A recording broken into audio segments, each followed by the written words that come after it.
Pemerintah umumkan cuti bersama Lebaran 29 April dan 4 hingga 6 Mei 2022. Pemerintah memutuskan cuti bersama Idul Fitri 1443 Hijriah jatuh pada 29 April dan 4 hingga 6 Mei 2022. Sementara itu, tanggal 2 dan 3 Mei 2022 ditetapkan sebagai hari libur nasional Lebaran. Keputusan ini diumumkan oleh Presiden Joko Widodo Rabu 6 April 2022.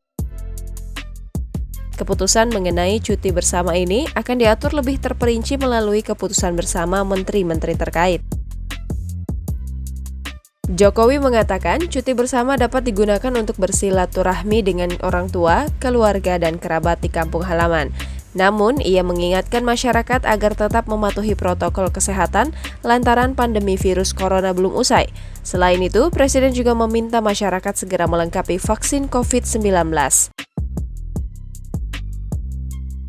Menteri Koordinator Bidang Pembangunan Manusia dan Kebudayaan Muhadjir Effendi mengatakan, Presiden Joko Widodo menginginkan pelaksanaan mudik Lebaran 2022 diatur secara tepat dan ketat. Hal tersebut disampaikan usai rapat terbatas mengenai persiapan menghadapi Idul Fitri 1443 Hijriah di Istana Kepresidenan Bogor, Rabu 6 April 2022.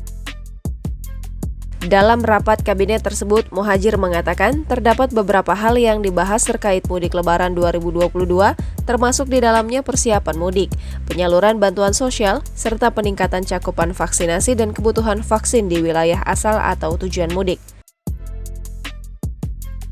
Berdasarkan hasil survei yang dilakukan oleh Kementerian Perhubungan, sebanyak 76 hingga 78 juta penduduk Indonesia akan melakukan mudik Lebaran tahun ini, setelah 2 tahun yang lalu terhalang pandemi COVID-19.